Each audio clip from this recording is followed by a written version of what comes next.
Here. Superintendent Horn, Here. Member Catanese, not yet. Member Clark won't be with us today. Dr. Clay, Here. Dr. Hagerman, Here. Member Kravickas, Here. Member Meyerson, Member Tovar, Present. and Dr. Cruz-Rivera is not with us today. Dr. Kaur, you do have a quorum. Well, fantastic. Then I'll turn it right back to you. Maybe run us through what we expect to do over the next few hours and hope to accomplish. Dr. Kaur, Superintendent Horn, members of the board, first off, thank you for I know it was a lengthy meeting yesterday. I appreciate all of your patience and dedication and coming back today. I had a couple nightmares last night where I thought, uh-oh. You had me at donuts. Baby ask it to, yeah. We brought Bosa. So very, very excited for today's retreat. As per usual, it's going to be a mix of really great presentations and then some interactive activities for strategic planning purposes. We are going to have a presentation on chronic absenteeism, presentation on students matriculating to high school and post-secondary from vulnerable populations, and then a presentation on data from tracking students from middle school to high school to post-secondary from Helios. So really informative day. I'm very, very thankful to our presenters for joining us today and for agreeing to come to present. And then the back half of the day, you will see the room looks a little bit different.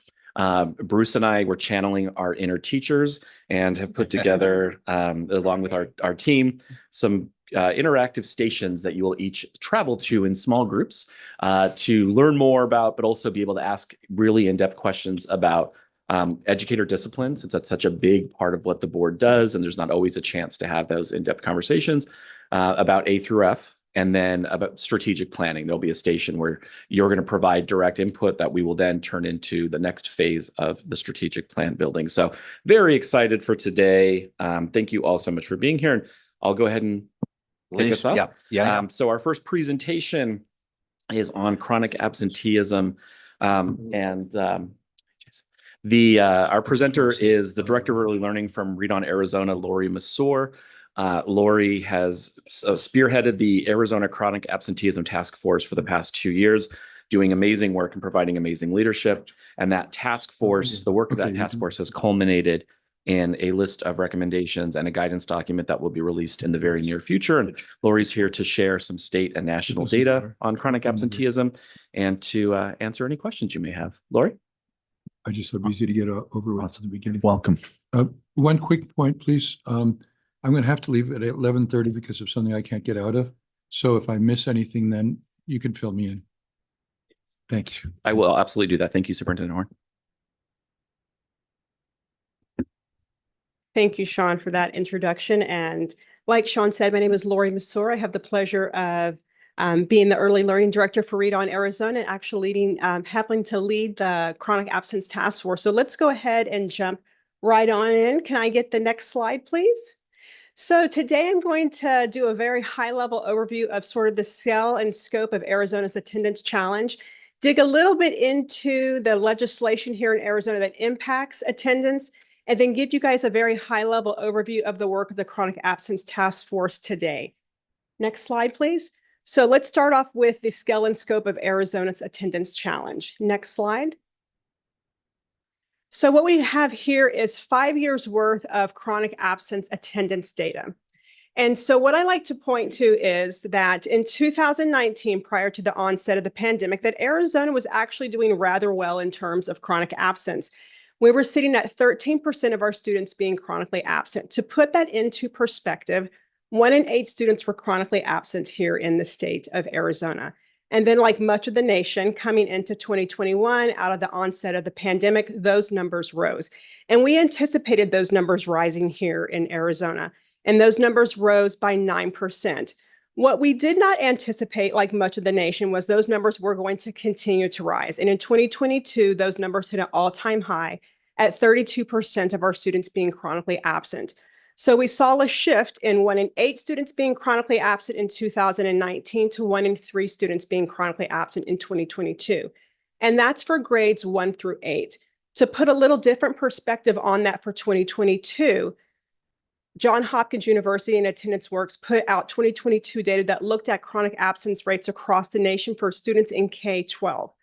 Arizona had a chronic absence rate of 46% across the nation for K-12 students. We had the highest chronic absence rate in the nation for 2022, to put it into a little bit of perspective. The good news is in 2023, those rates are coming down, and you see that they have been reduced by 4% from 2022 to 2023. To put that into perspective through that national lens, can we have the next slide, please? To sort of put that in perspective with the national perspective, when we look at that for grades 1 through 8, we have been following the national trend line. So prior to the onset of the pandemic, we were just below the national rate. And then coming out of the pandemic, we sat just above that national rate. And so looking at 21-22, where you see that the national rate was sitting at 29.7%, we were sitting at 32%. And currently right now for 22-23, we're sitting at 28%, where the nation is sitting at 27%. So although we are reducing, we are sitting still at 1 in 3 students being chronically absent. So although that we are sitting right there with the national average, we're not comfortable being there, which is why we have the chronic absence task force. That is when we look at it from a student level perspective, but I want to give you guys a little bit of it from a school level perspective. Next slide, please. So when I give it to it from a school level perspective, I like to point out just to the pieces in red, just so we don't have to get into all the different bars, because the pieces in red are what we consider to be extreme chronic absence rates. Extreme chronic absence rates are when a school has more than 30% of their student body that's considered to be chronically absent. So in 2019, 5% of Arizona's public and charter schools had an extreme chronic absence rate of 30% or more. In 22, yes, sir. Just a quick question for chronic is what, 10% of days missed? How are we defining chronic? Great question. So how we define chronic absence is when a student misses 10% or more of the school year for any reason. So that's excused and unexcused absences. Absolutely. So when we think about extreme chronic absence, that is when 30% or more of the student body is chronically absent. And so in 2019, 5% of public and charter schools in Arizona had a chronic absence rate of where 30% or more of their students were chronically absent. In 2022, that percentage went from 5% to almost 60%. So now we have 60% of schools that have 30% or more of their student body that's chronically absent. Why that is important is once you get beyond the 20% mark, that chronic absent rate begins to impact all students, not just those who are chronically absent, because teachers then have to deal with the churn of students who are consistently missing, because we know that for every day that a student is missing, it takes a teacher 2 days in which to catch them up. Next slide, please. So why we also know that's critically important is that we know the impact that attendance has on child outcomes. And so in particular, I'm going to point to the stats that you see on this particular slide, because this is specific to Arizona data. And this was research that was performed out of the Arizona State University, Mary Lou Fulton College, that looked at student assessment data. And so it looked at student assessment data relative to attendance data. And so what this research showed was the correlation between attendance and ELA passing rates here in the state of Arizona. And so what this research uncovered was a 1% increase in attendance rates was associated with a 1.5% increase in third grade ELA passing rates. And so we know that it's critically important that students are present on a consistent daily basis. What this is telling us is that it doesn't matter if we have highly qualified teachers in place, that we have evidence-based curriculum in place or high quality instructional materials. If students are not present on a consistent basis, they're not present to reap the benefits and rewards of these pieces being put in place. Next slide, please.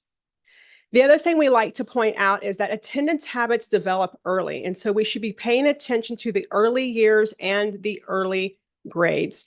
And I often like to point out to this research that comes from Chicago.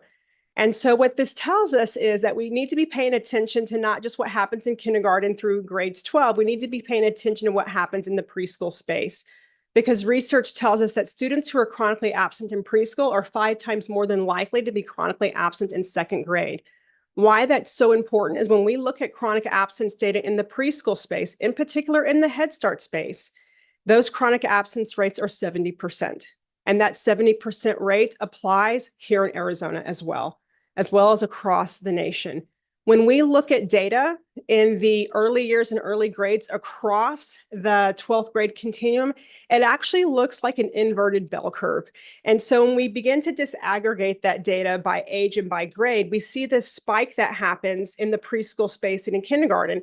And that spike happens and then it goes down right around 3rd grade and it kind of plateaus out. And then after 3rd grade, it begins to go up and it spikes right until 8th grade when they exit and transition into high school. And so we see these bookends at 8th grade and kindergarten preschool in which chronic absence rates are the highest for our students. Next slide, please. So a great resource that I like to point out that was created in 2015 by some of our state partners with Read On Arizona is the tool Maplet that we refer to as our key data source for data that we know is impacting early literacy and school readiness here in the state. And since 2015, Maplet has housed chronic absence data relative to student assessment data, relative to census data, health data, and early childhood data. And it's considered to be an interactive population level data tool in which you're able to view this data at varying geographies. You're able to view this data at a statewide level, at county level, district level, school level, and you're able to look at that relative to, like I said, assessment data, your free and reduced lunch data, and again, varying geographies. So I always like to put this up here as a resource that's available at the fingertips of you here, but as well as districts and school leadership as well. Next slide, please. So I'd like to take a moment now that we've sort of done the data landscape to talk a little bit about the legislation that impacts attendance here in the state of Arizona. Next slide.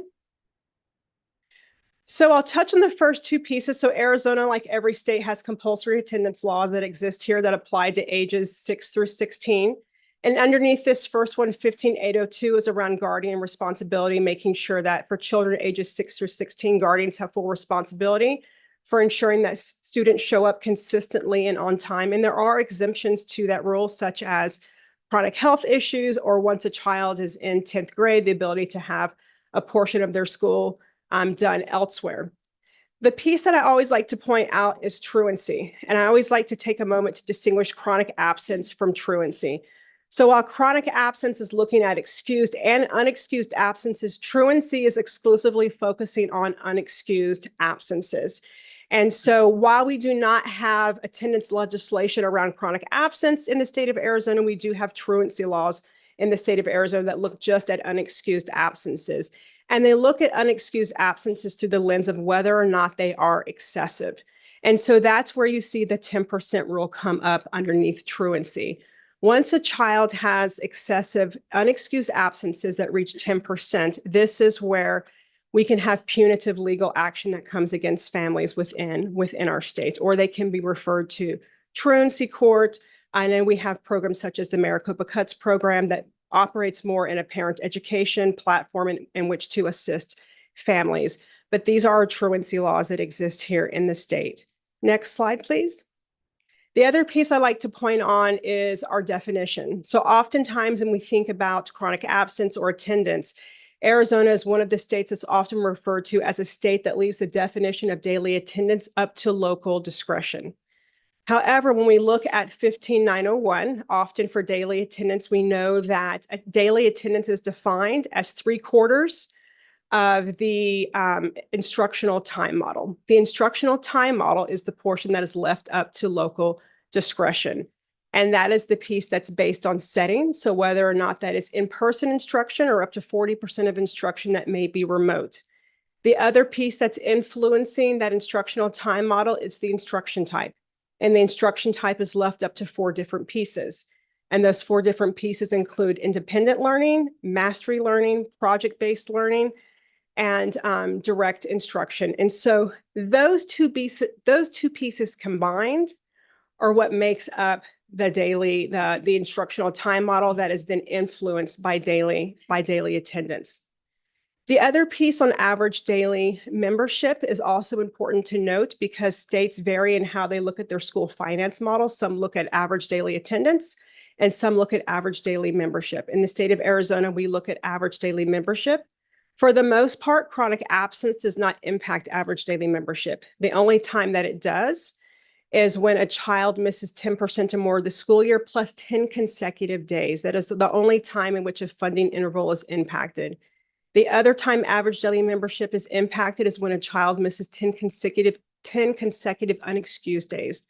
And at that point, a child is dropped from a school. So those two pieces are important to note when it comes to our attendance legislation. You're going to note here the idea about student mobility. We note that right now it's not currently addressed, and that's because some research has been done around chronic absence and student attendance here in the state, which we'll talk about a little bit in our recommendations. And that really is the idea that a child can transfer from one district to another, and their attendance calculation or how attendance is tracked and monitored resets once they move from one district to another. So that's really important to note in this instance. Next slide, please. So on that note, let's talk a little bit about what the Chronic Absence Task Force has been doing. I've sort of thrown a lot at you in terms of data and what the attendance legislation is looking at, but let's talk a little bit about what's going on for the last year and a half with the task force. Next slide. So I'd be remiss if I didn't mention that Arizona does have a state plan that really focuses on school readiness and third grade literacy. And underneath those pieces, we have 4 shared priorities. And that first shared priority is scaling up evidence-based literacy solutions that we know work. And this is where chronic absence falls into. So wanted to do a little bit of level setting on that. Next slide, please. So the Chronic Absence Task Force first began convening in May of 2023, consisting of state agency partners, leaders, school district members, education agencies, and also we had policy advisors from both sides of the aisle coming together, really with the idea of how do we support district and school leaders with not only whole school engagement strategies, but how do we support them with proactive preventative measures all the way to intensive interventions to reduce student absenteeism, really with the idea of how do we arm teachers, principals, school district leaders with very tangible resources and strategies that they can use in which to combat chronic absenteeism and really begin to think of innovative solutions, because the landscape has changed since 2019. How we are addressing attendance in 2024 looks very different than how we address attendance in 2019. What research is telling us is that parents value education, but their relationship with schools has changed since 2024, in particular with in-person everyday attendance. Next slide, please. So out of the task force has come, will be coming a group of recommendations that are set to be released in September. And so those recommendations really fall into 3 buckets. And so that first bucket is around actionable data. And so the idea of actionable data is how do school and district leaders already leverage their current existing data infrastructure, such as their student information systems, to begin to notice data trends and patterns relative to attendance, what particular subgroups or group of students are beginning to miss, almost 10% of school, more than 10% of school, so they can begin to identify what groups need the most attention. And then I will tie into the implementation piece. I'm going to pass over messaging and kind of jump into the implementation. And the reason being is when we think about implementation, it's about the identification of strategies to support students. When we look at our data, we can begin to group students into sort of 3 buckets. Students who are between 0 and 10%, chronically absent. So these are sort of the universal supports we put in place. Students who are over 10%, but less than 20% chronic absent. So we want to have some targeted interventions in place. And then students who are missing more than 20% of school, we want to have intensive interventions that are in place. So we want to be able to say, we're grouping these students based on, the number of absences that they have, but we also want to get behind the root causes for why children are absent. And then based on the root causes behind why children are absent, we want to be able to identify targeted interventions and supports to be able to support those students and those families and re-engage those students and those families and really help districts and schools identify those targeted interventions. And so that's the actionable data tied with that implementation piece. And then there's the messaging piece. How are we messaging the importance of everyday attendance? How are we re-engaging students and families? But also, how do we pivot our messaging? What we use for one group of students might not work for another group of students. The messaging that we use in the preschool space is not the same messaging we're using in the K-5 space. It's not the same messaging that we're using in the high school space. And what we know is that sometimes the messaging we use in 2024, we might have to pivot in 2026 because it gets a little stale. We have to shake it off just a little bit and rethink how we approach families. And so those recommendations will be forthcoming here in September. Next slide. So the next piece that is also forthcoming in September is the Arizona Chronic Absence Resource Guide. And we are describing this. This is really intended for the field. This is really a roadmap intended for districts and schools that really takes them from point A to point Z, right? How do you use your data to identify, students who need support? What are the interventions that you can put in place? How do you look at your data?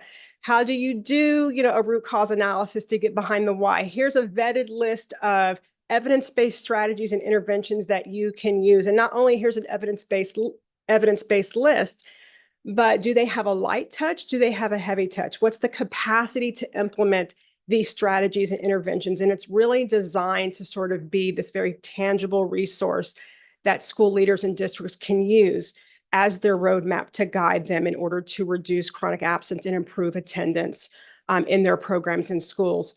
Next slide, please. One of the great things that we have embedded into the chronic absence resource guide is we know that there are programs in schools that have been addressing attendance for some time, and they have been doing it well. And when we have been out talking to different schools and districts, they want to know who in our own backyard has already been doing this. We've heard about what's happening in other states, but who's been doing it well? And we see schools like Bobo, who served on the Tohono O'odham Nation, who have been meeting the basic health needs and necessities of their students by providing laundry services and showering services. Head Start is a great example of working with families to set targeted student success plans around attendance.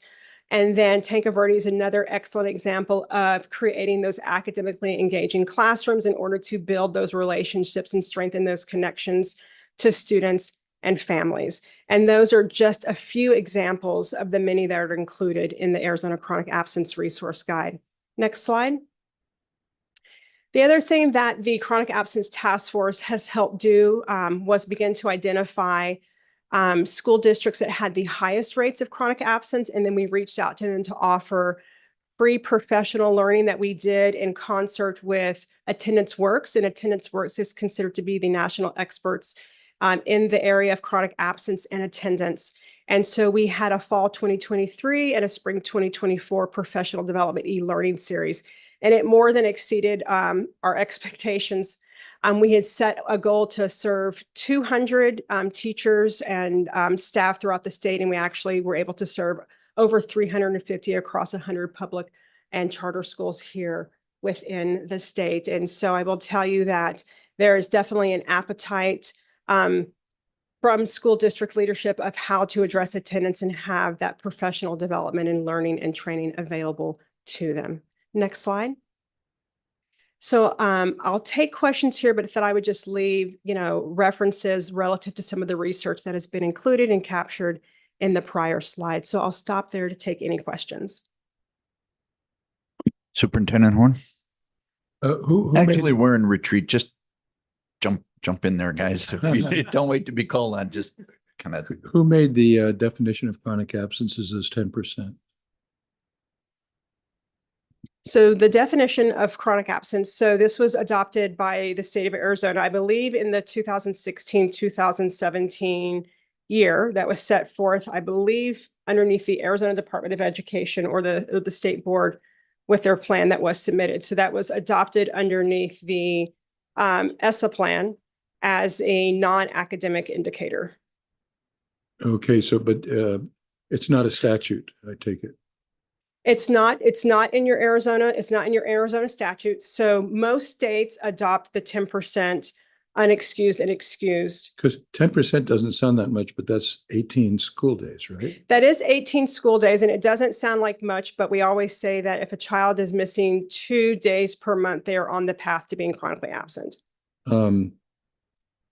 I would think, if they're absent 17 days, that's pretty bad. So I raised that question. Now, it seems not long ago, it seems to me the main thing is you have to motivate parents to be sure their kids get to school. And it's not that long ago when schools had rules that said 9 absences and you flunk the course. And parents don't want their students, and then 5 tardies was an absence.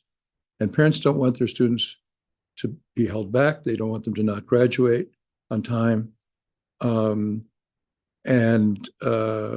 I'm wondering why that's not in the scope of things that you looked at. Certainly, I can, but I certainly am happy to support with the research. There we go. There's that button pushing again. Superintendent Horn, Dr. Core, members of the board. So Dr. Hagerman and I both sit on the Chronic Absenteeism Task Force representing the board.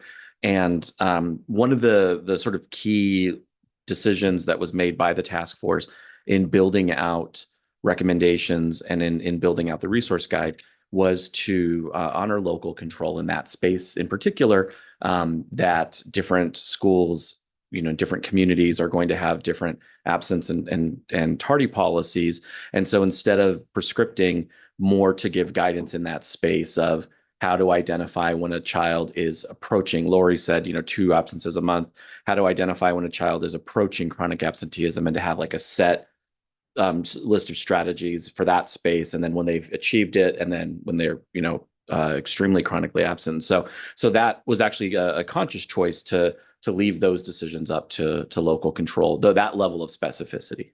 So those recommendations don't contradict if the school wanted to either continue or adopt the old method that I think was quite common not that long ago that I just mentioned.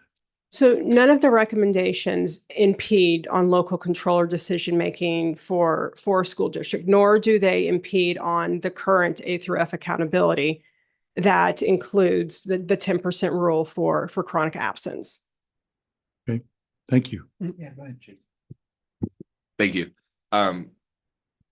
Superintendent Horn, you actually bring up something that I've kind of been thinking about as well, because is there a certain cutoff of number of days that a student misses, I guess, in law, that they have to be retained, that they can't be moved on? So again, that's up to local control and decision making. So school boards help make those decisions based on number of days in a semester, whether or not a child is retained, whether or not a child has chronic health issues, whether or not they will then go to a parent who can then appeal to their local school board, whether or not they've been given, notification. They have then the ability to appeal to their local school board around their child's absences. But that is, again, a local control. Our recommendations do not impede on local control. That's just, that's a huge concern of mine, because I think that I've seen it firsthand. A lot of students that I've seen miss 60, 70, 80 days of school, and they just get moved on to the next grade just because it's part of the system of just moving on. But I feel like that's a disservice to the kid and to the family, because they're not learning, what they're supposed to be learning in that grade. So I was just curious. And then are there, I guess, in the task force, were there studies on the root causes of absenteeism? Something that districts could be proactive about? So within the task force and what's housed within the resource guide is we do leverage the research that's housed in there about how you would get behind the root cause, like perhaps performing a 5 whys or a 9 whys, or using a fishbone activity to delve into the root cause behind why a child or a group of children is absent, and then arming them with the tools and resources to match an intervention to a particular reason behind why a child happens to be absent. So within the resource guide, those resources and materials are provided. And so whenever I look at some of my own students and why they're absent, a lot of times it's because they are 13 years old and they're responsible for getting themselves up. They're responsible for getting themselves to school. They're responsible for, getting their little brothers and sisters to school while their parents are working, or different, I guess, circumstantial things. And so I'm just thinking about it in terms of how we as school districts can best be supportive to families, especially that are coming from like areas that are not necessarily just you're not coming to school, you know, there's more to it. No, absolutely. I think you're thinking about it in the right context. And that's the way that the task force is trying to think about how do we re-engage students? How do we re-engage families? And how do we acknowledge the varying circumstances that various families and students are encountering? And how do we address each of those unique reasons and unique circumstances behind why children are not attending school on a regular basis? I appreciate all your answers. This is something that's like very near and dear to my heart. And I think something else that we struggle with a lot is suspensions. And I think that's a hot topic in education today, whether or not to suspend a kid, whether or not, you know, is that part of the consequence that a kid should earn? And oftentimes I've seen in the last 10 years, it's shifted a little bit more towards not suspending a kid. But then because I think the huge debate is if they're missing school and then they're suspended, then they're missing more days. Is there any studies with suspensions as well? With chronic absenteeism together. Sorry, I'm asking like a lot of things. No.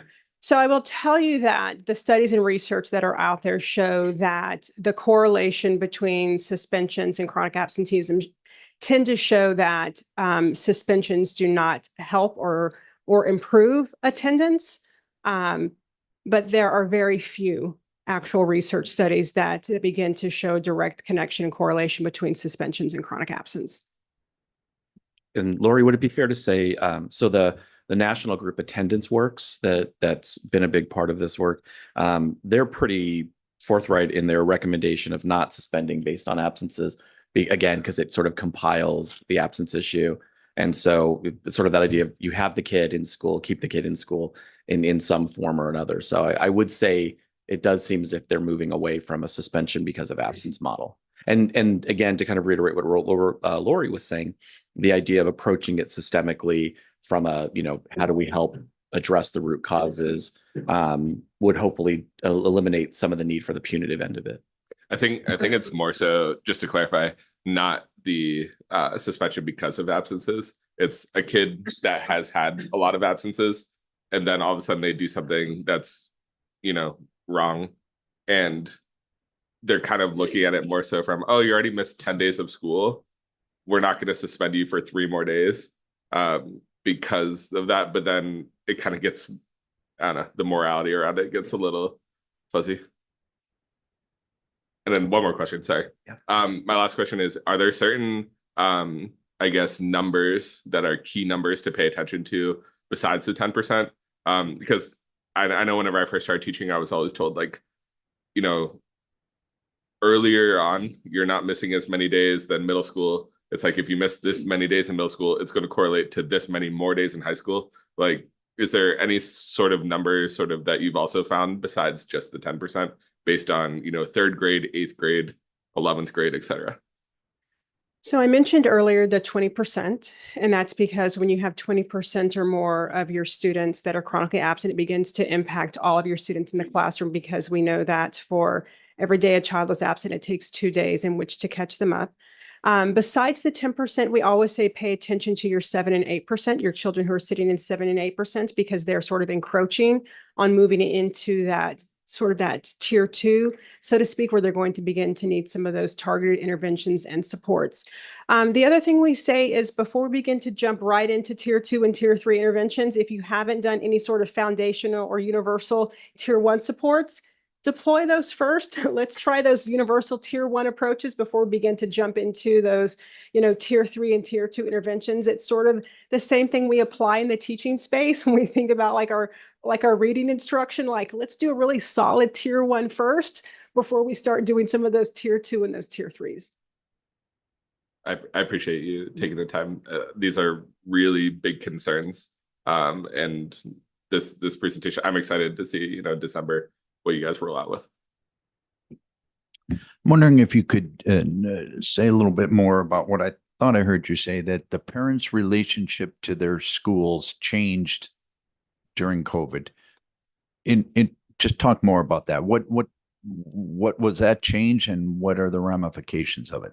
Absolutely. So what we know is that prior to so I just want to set the stage, first of all, that I think we need to dispel the myth that families don't value education, in a post-pandemic landscape. So families, what we know is families still value their child's education.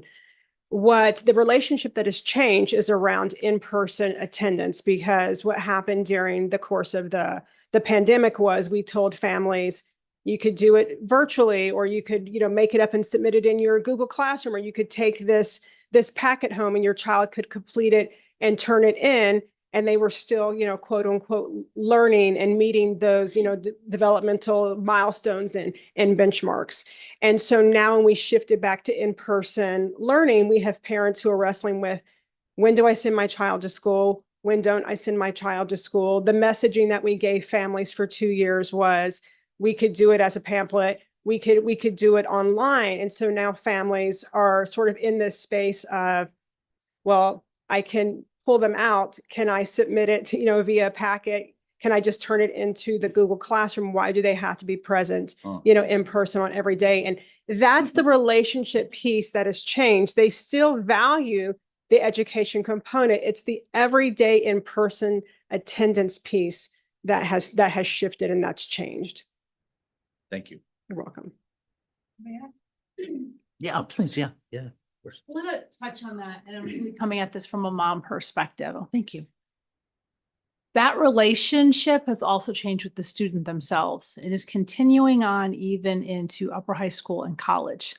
And to me, what's sad is, it was always kind of an issue in the past, but it's really bad now, is that learning is equated to turning in homework, turning in work. And I see it in high school.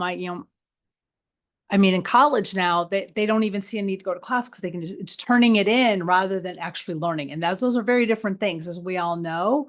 And for lots of real good reasons, that's what we had to do for a year or two. But to a certain extent, that hasn't ended. It's really about just turning the work, even in person. The other thing that, when I think about attendance, there's always the punitive side of it, but there's how do we increase engagement? Yeah. How do we get them to want to go? Not just how do we punish the kids and punish the parents? Because what I saw, again, especially in some Title I schools that I was a part of, a lot of, we all know, I think I should say, you're the expert. I've always been told that the research is pretty clear that increasing extracurricular involvement improves engagement. But the problem is now it's always been an you have to earn the right to go. It's a privilege, but that, I feel, is working against kids now, because now if they were on the football team and they've missed a certain amount of days, or their grades got bad, they couldn't come, and they just stopped coming. I saw entire sports just come to an end in the first 2 years in a couple small Title I schools that I was involved with, because it's working against them. Because we have kids or been kids. Honey, if you don't go, if your grades go, you can't go to cheer tonight. That's kind of a lever you have, because they want to go. But when it becomes so punitive that they don't even see a reason to go, and then all the other kids involved in those activities suffer as well, because the team just disbands. They end up forfeiting half of a season because not enough kids were academically eligible or came in. So I would love to find a way, and it might be controversial, but rethink some of those extracurricular participation. I know some of it's AIA type rules to actually really encourage and not just be punitive. I don't know. I'm kind of looking at Dr. Hagerman. I know, on I the was side too. real quick. But We do that all the time here too, so don't worry about it. I know what's happening in Tanque Verde, but I also know that outside of Tanque Verde, we have other school districts who are doing like extracurricular. They're doing clubs, because they see, when they looked at their data, they saw when they were doing those extracurricular clubs that children were showing up on those particular days, or they've instituted no-cut sports so that, children are able to participate. So we've seen districts make those moves in which to have, entice more children to attend, or they've, increase the number of club activities, or they've reached out to the students to find out what they're interested in, so they can, create those clubs on their campuses. So we've seen districts throughout the state make those moves that you're referring to. Go ahead. So one of the other tactics is just looking at all the kids in your school, figuring out who's in an extracurricular, find that group who's not, and then who's the adult that has the connector with that student and can figure out how do I get them connected to something. And so you're constantly working that list down. I do think your idea of there might need to be some ramification of not doing something, but it can't be like terminal. Is there like a way where like you can't go to practice today and this is what you need to do to get back in, so that it's not like an either or, but there's not like, so like once you do this, you're gone, you have no way back into a sport or an extracurricular activity. So you're trying to find this balancing act where there's some responsibility, but it's not so much that you're just out now. It So really affects morale for the other kids. And especially, I mean, I saw, especially smaller districts and charter schools who don't have enough kids that even if these kids don't come, they still have, they end up forfeiting seasons. And then it's the morale of the school in general. It just comes crashing down. But yeah, if I was queen, I'd have like intramural sports. So you don't have to deal with all the AIA. And I get the A, I'm not disparaging that. But I mean, I've seen it even in cut sports, even prior to, we all saw it probably when we were in school. The kids who don't make the sports are the ones that are partying on the weekends and not caring anymore because they're not on the team. So anyway, I'd like to talk about absenteeism and how do we increase engagement, not only in the classroom and different teaching things, which you guys know more about than me, but all the ways we can get kids to want to go to school.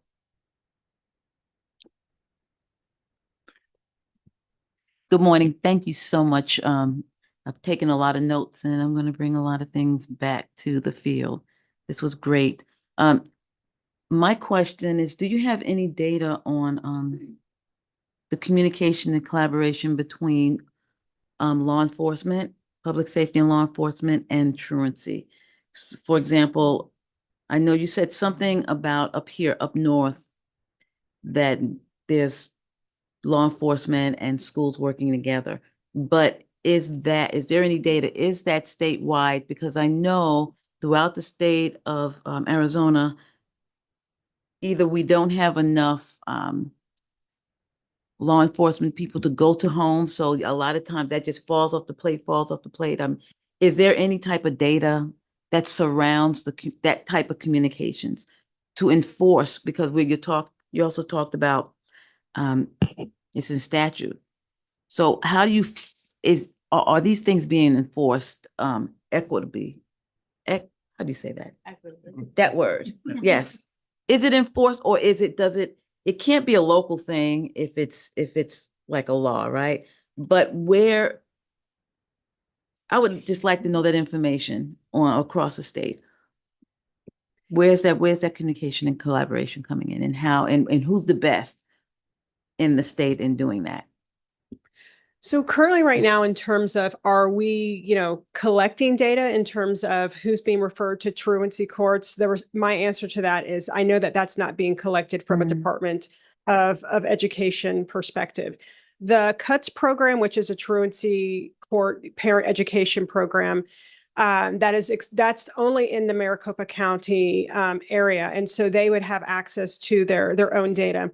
The only program I know that has done any research to a great degree on the impact of a truancy court program was in the state of Minnesota. And that research was released in 2020. And it looked at pre and post parent survey data along with communications with the school district to see whether or not the truancy court program had an impact on student attendance. And it did show minimal impact on improving student attendance. And that to date is probably the more widely known study on the truancy court intervention program and impact on student attendance that was done in 2020 out of Minnesota.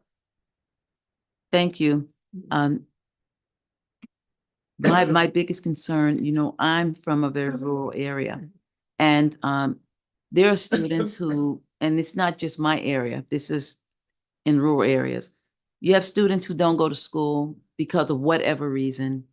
And sometimes the sheriff or the police department can go, maybe they can't, et cetera, et cetera. So I'm just saying there may be a disconnect. There may be a disconnect. And with all these great things going on, that's, I think, a gap that we just need to look at. And I'm saying we do, you know. I know that when I talk to the people I work with, there's just not enough personnel to get out there and to the homes, you know. Why is Johnny absent, et cetera, et cetera. So no, not knowing that, you know, I'm not saying that you can do anything about it, but if there's any data or if is there some collaboration in Arizona between public law and public safety and the schools where we can just bridge that gap? Because that is, I believe that is a gap.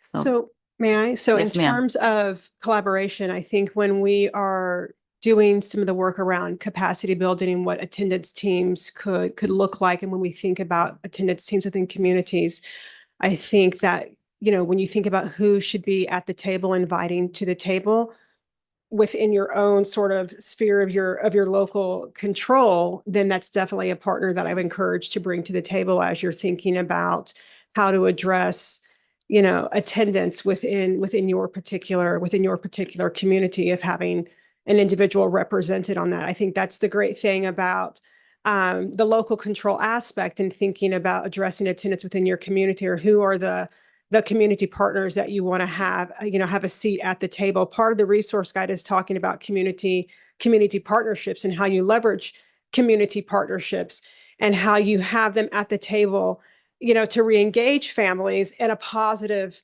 aspect, you know, to have them there as a partner at the table. And so I think it's something to think about, how to approach that from not a punitive aspect, but having them come together in a partnership way, and having them have a seat at the table to have a discussion about what that looks like. Any last, yeah, I want to keep us relatively close on time and we're leaking a little bit already. Any last quick question?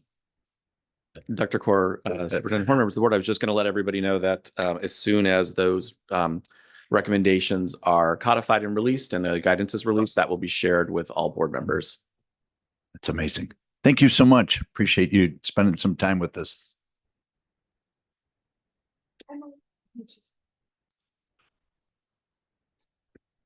Yeah, you just go ahead, jump. And then board members, if there are follow-up questions, please let me know. I think I talk to Lori every week, so I'll be happy to pass those on. So I'm very excited for our next presentation, which falls into the board's priority for post-secondary matriculation, persistence, and attainment, especially for students from vulnerable populations. And actually, Lori ended on a great note about community involvement, because this is a focus on a community program that is having great success in that area. So with us today is Karen Johnson, who's the president and CEO of New Pathways for Youth.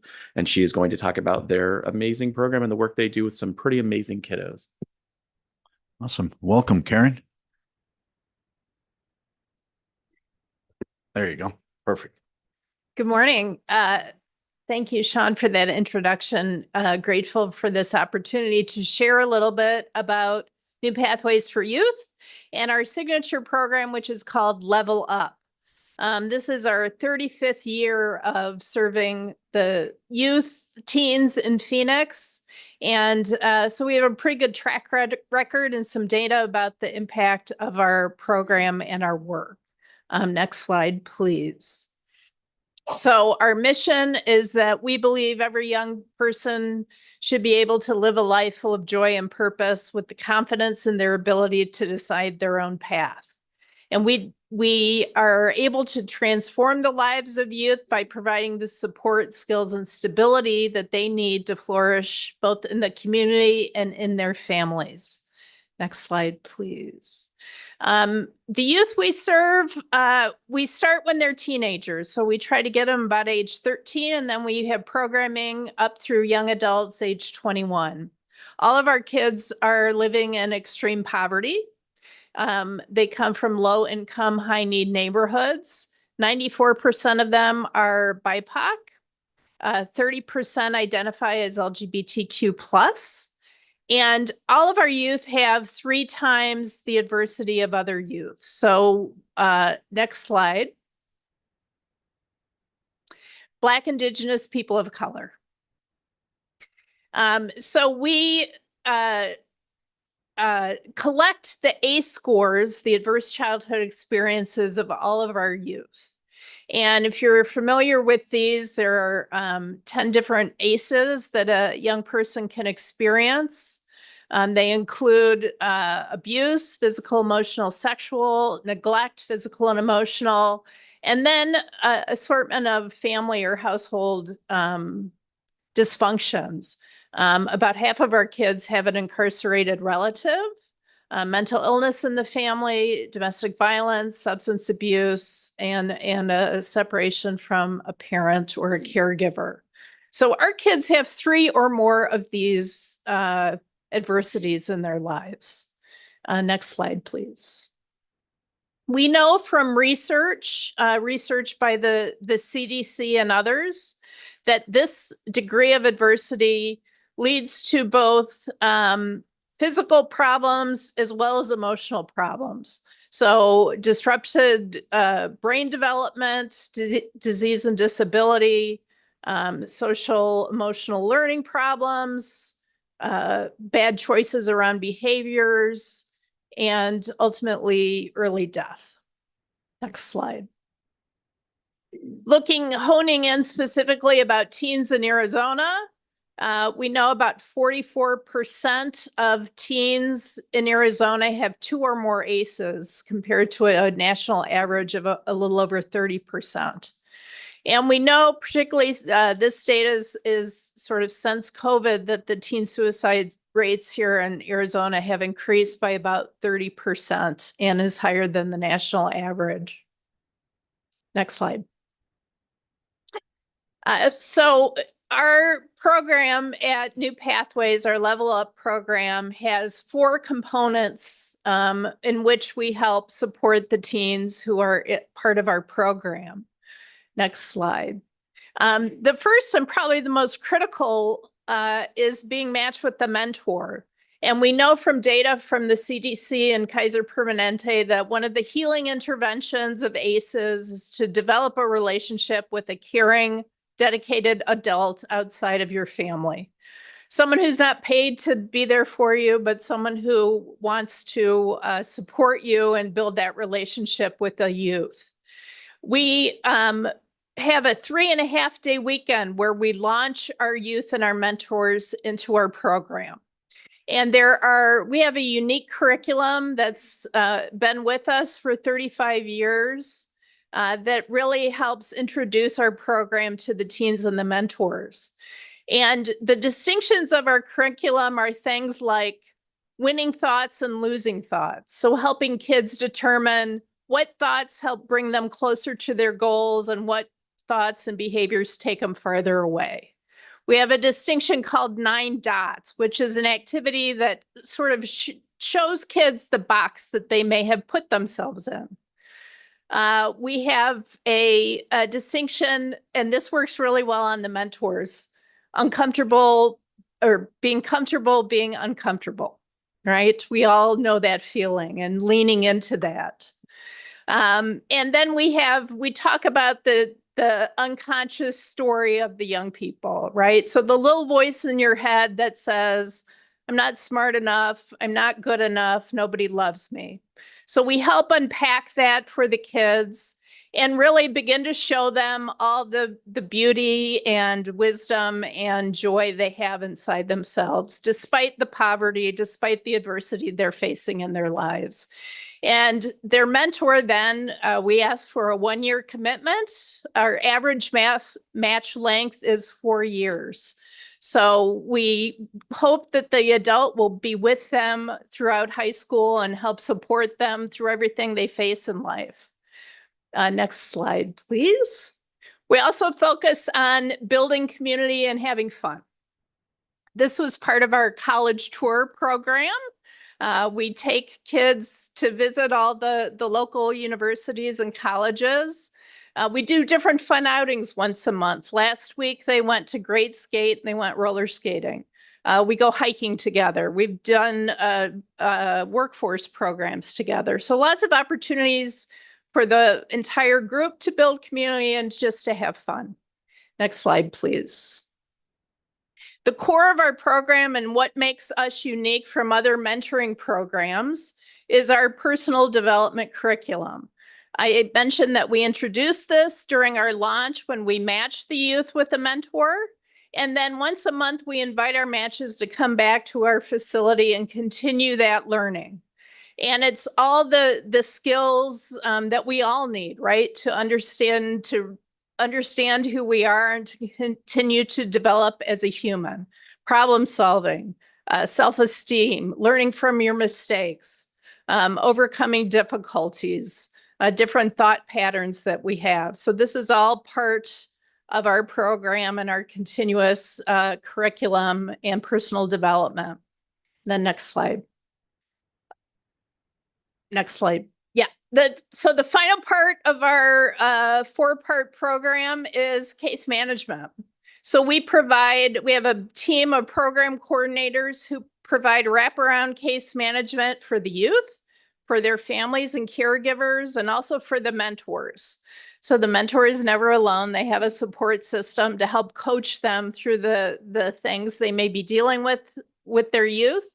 We focus a lot on action planning, goal setting, both short-term and long-term goal setting, and just connecting the family with the resources in the community, whether it's food, housing, job services.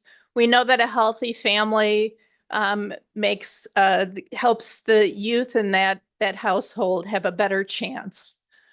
Next slide, please. So in the past year, we've served over 750 youth through our program. A little over 300 are matched with the mentor. And we're on track to continue to expand our program by 60 to 65 youth every year. Since our founding, we've served about 8,000 youth in Central Phoenix.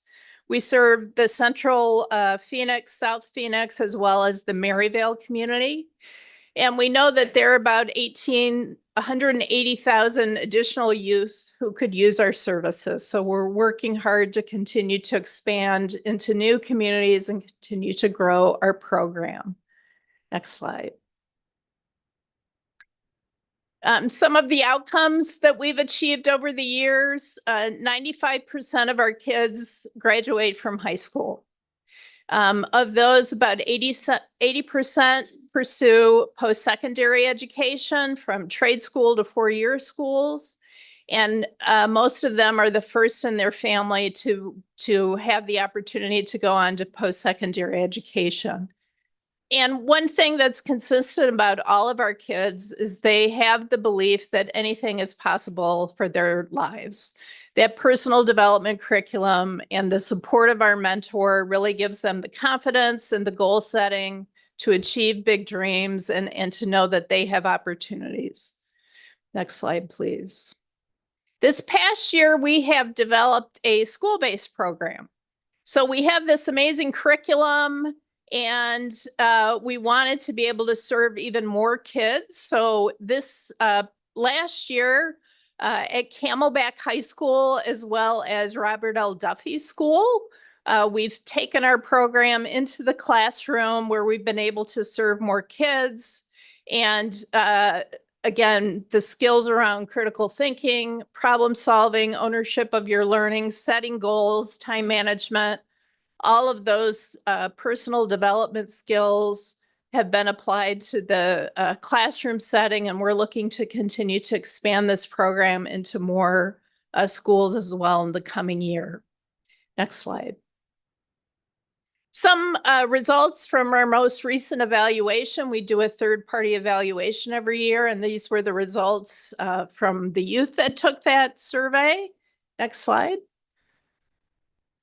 We had about 40% of our youth complete the survey. Of those, 84% are interested in going on to post-secondary education. 80% of the youth said when they need a resource or they need support, they know where to find them. 70% of our high school graduates are employed and working in the community of our young adult cohort. Next slide, please. And then some of the, we always evaluate risk behaviors and protective factors.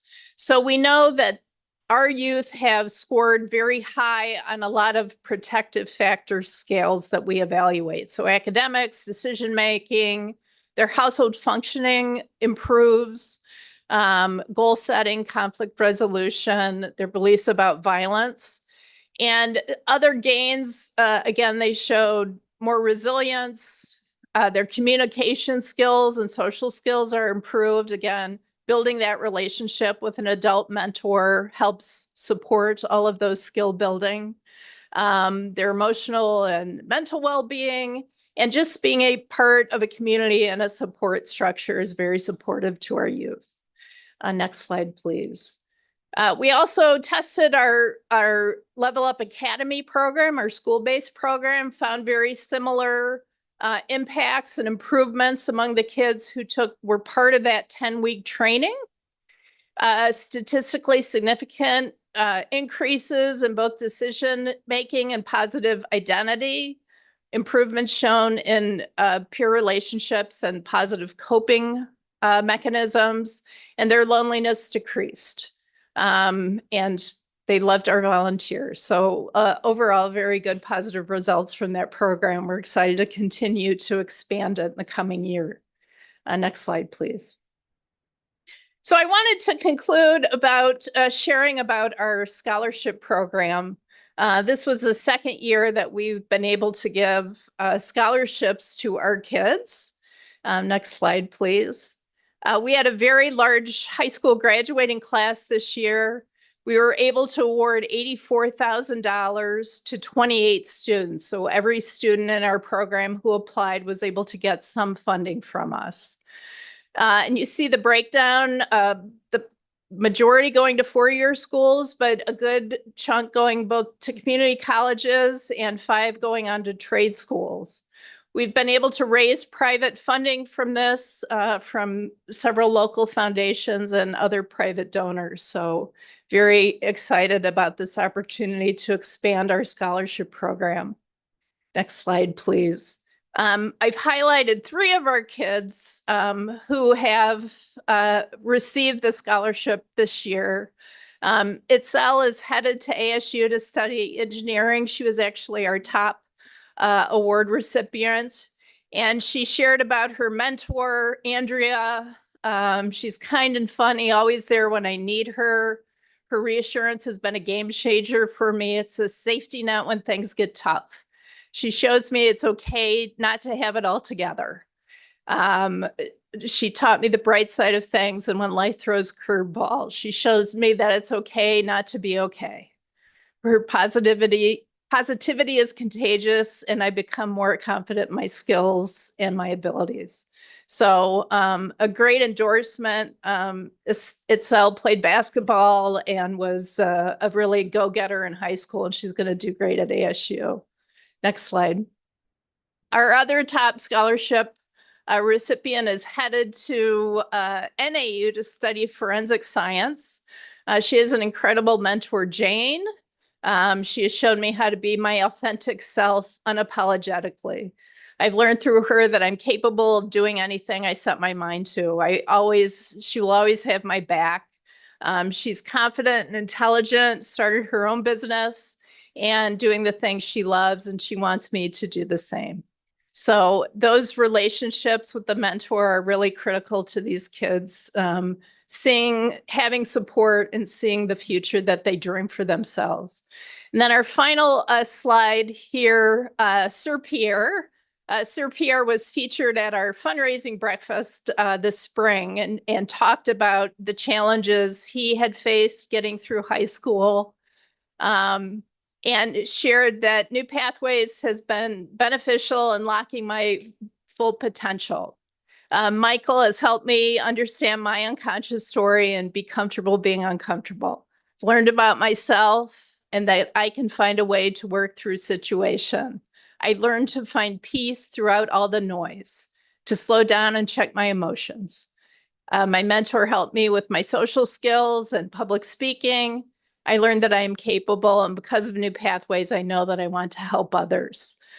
Sir Pierre shared at our breakfast that his dream is coming back someday to work at New Pathways as one of our program coordinators. I told him I would save a job for him. So he's headed off to GCU. Yeah. He's a special kid, and he's taught all of us a lot about really dedication and working through the challenges you all face in life. Next slide, please. We all like to talk about return on investment in the social benefit world, and we estimate that of every dollar invested in our kids, the return is approximately $30 in prevention of rather social or criminal justice services for the populations that we serve. So we know that our program has a great impact on the kids and our families we serve, and also as our community as a whole. And then last slide, just thank you. I appreciate the opportunity to share more about our mission and happy to answer any questions you might have. Well, fantastic, Karen. Thank you for joining us. Any questions or comments from my colleagues? Yeah. Just a quick question. I appreciated the end on the measurement. Who was able to do the measurement of for every dollar invested, $30 are saved? Is it anecdotal, or were you guys evaluated by a third party entity? Those were some studies that we have sort of tracked over the years about the cost of criminal and social justice services for similar populations that we serve. So we extrapolated from those studies. Yeah. Thank you again. Thank you for the presentation. Amazing. How do you find your mentors? How do you promote that and let the community know that you need mentors? Yeah. So our biggest challenge is actually finding mentors and recruiting mentors. So we try everything, right? We know that our best mentors come from word of mouth. So we encourage our current mentors to recommend people in their networks. We have, since COVID, we know the National Volunteer Pool has taken a dip and hasn't quite come back yet. So we've invested more in pay-per-click social media advertising. We've done a big Facebook campaign, which has helped build back our volunteer funnel. We will table and do lunch and learns at corporations and try to connect in anywhere anyone will have us to come talk about what it is to be a mentor. And we know from our mentor survey this year that it's life-changing experience for the mentors as well. It's a huge commitment.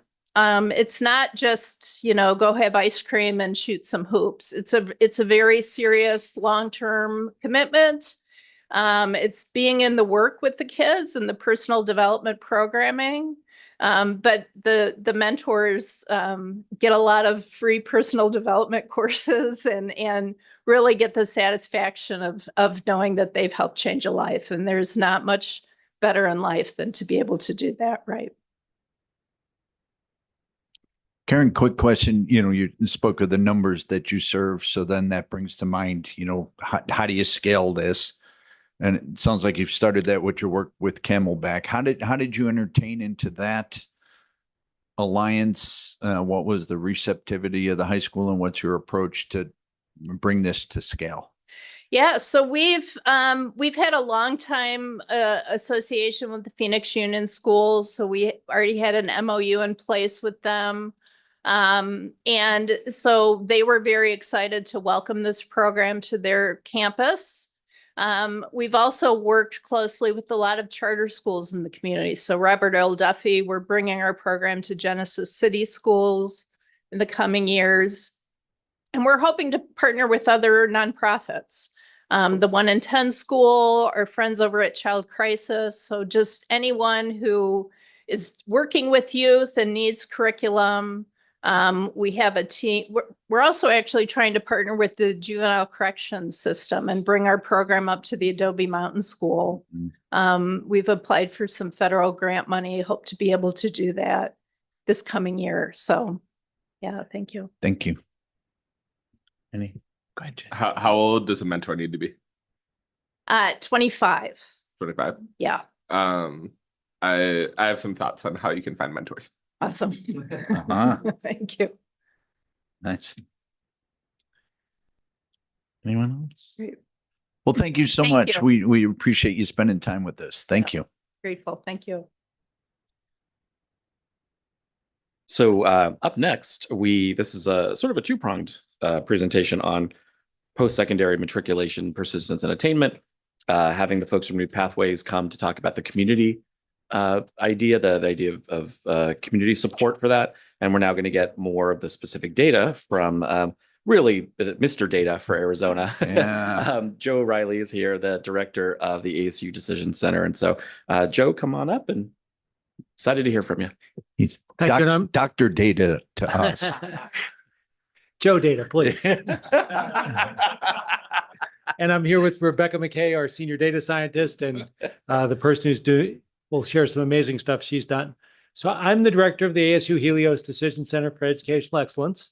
And our mission is really to collect data to inform decision makers in order to improve student outcomes. So it's data on the education system and data on things that affect the education system from pre-K through employment. So that's our charge.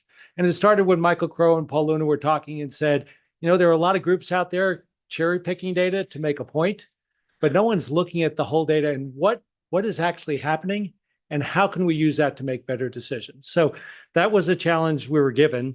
And we have no data. We only have data from our partners. And our partners are the schools, the districts, Department of Ed, the community college presidents, ABOR and others, and they share data, and we actually kind of expand the capacity to analyze and to inform with the data. So everyone has people working, but this is on top of that in terms of being able to do some analysis.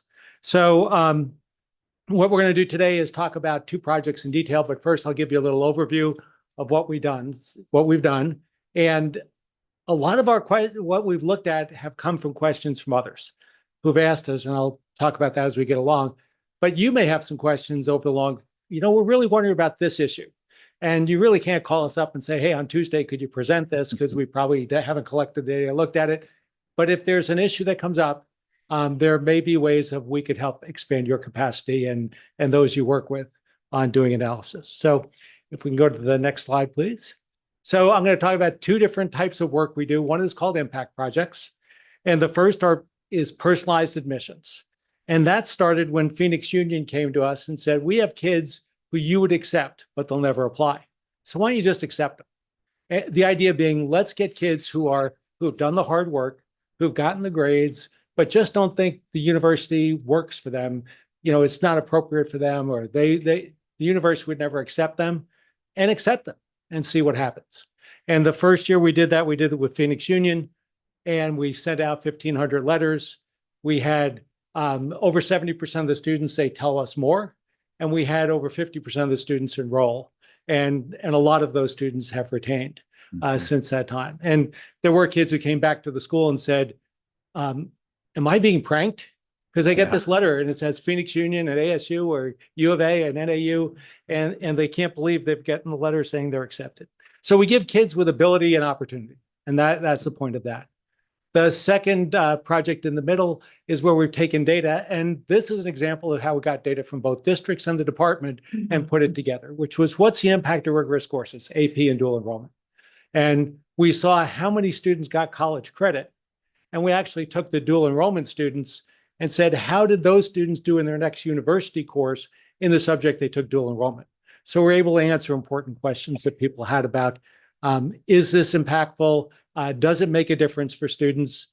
And by doing our project with the districts, we're able to match students on a lot of factors like prior achievement, gender, even the district they came from, and found that the kids who took dual enrollment or AP were much more likely to go on than those who didn't, who were just like them, except one took dual enrollment or AP and the other one didn't. And the third one up there is the impact core, which is we can see how students are doing when they get to the university. And we can find schools where all of their kids are doing really well on different subjects. And so those are our impact core teachers. So there is a biochem teacher in Thatcher. It's a teacher in Lake Havasu. It's teachers all over the state. At Yuma, there's 3 high schools. When those students go and take engineering at one of the 3 state universities, they get an occasional C, but all A's and B's. And they excel when they get to the university. So we go back and say, why is that? And what we've done this year is add not just teachers, but programs or districts. So Gadsden Elementary and what they're doing with students. Chandler has a math program that's those students are highly successful. So we recognize those folks. And the next slide, other thing we do are visualizations. We're going to talk about 2 of those today. On the far right side in orange is education in the workforce. That's one that is looking at what's the growth in the workforce. And this goes to the community college presidents as well as an initiative at ADE on education in the workforce. We've looked at high school outcomes. We've looked at middle school, which we'll talk about today, and tracking through students through. But we're going to work down to K-8 and then early childhood.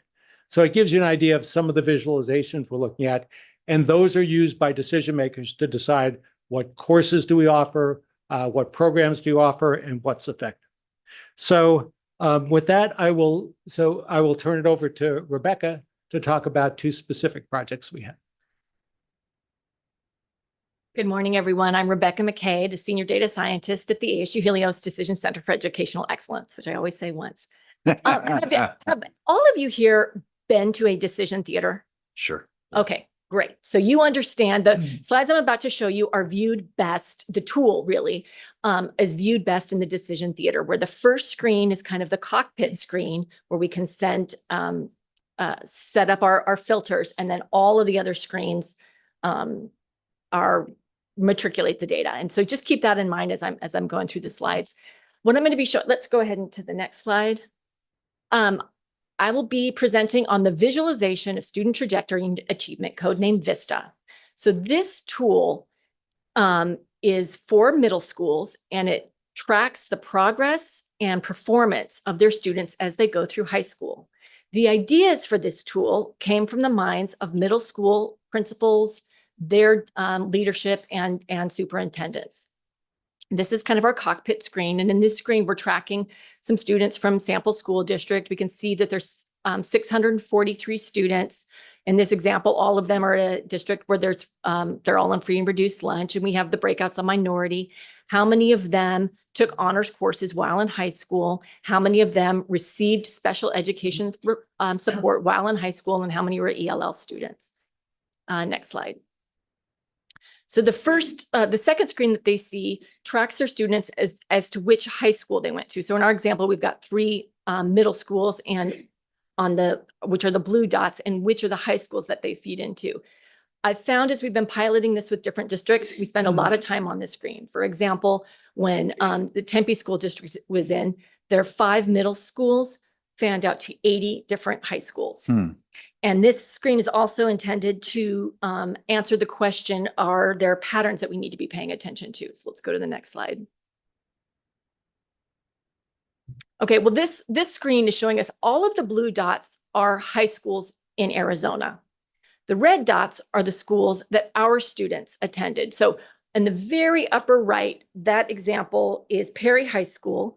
We've got our x-axis, which is the number of rigorous courses offered. And a rigorous course is a course a student can take to receive college credit, basically dual enrollment, or AP is what's tracked in this. And then the graduation rate. So that top most right would be a very desirable high school where they offer 109 rigorous courses. That happens to be Perry High School, and a 92% grad rate. That one kind of lower in the middle, that's sort of by itself, is Primavera High School, where they offer 38 rigorous courses, which is a nice number, but only a 39% grad rate. So it just gives middle schools a chance to see, are our students going to high schools where there are a lot of opportunity? Next slide. So in this screen, we can start to answer these questions about what are the patterns that students are attending to. So based on the middle school on the left-hand side, what are the high schools that they're attending? And these levers on the top where it says middle school and high school can be changed to answer questions like, why are all of our white females going to charter schools, for example?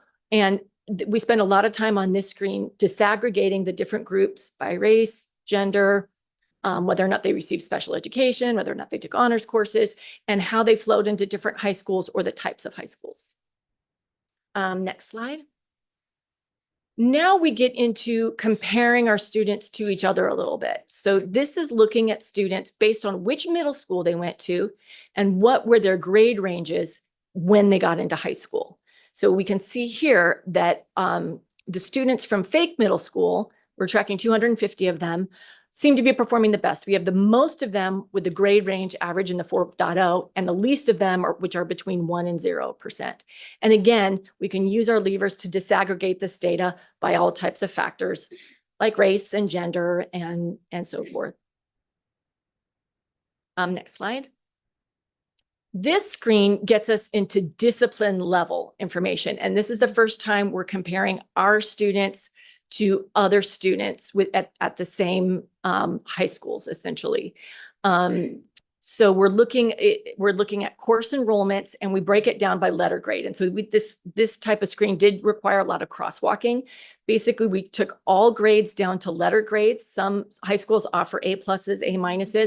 We brought those down to A's, and across the high schools, we're able to disaggregate and compare students. And so if we wanted to say, well, the keywords where it says algebra, AP, calculus, geometry, honors, if we clicked on geometry, it would allow us to drill down into that data and say, okay, our ninth graders who took a geometry course, how do they compare to other ninth graders who took a geometry course?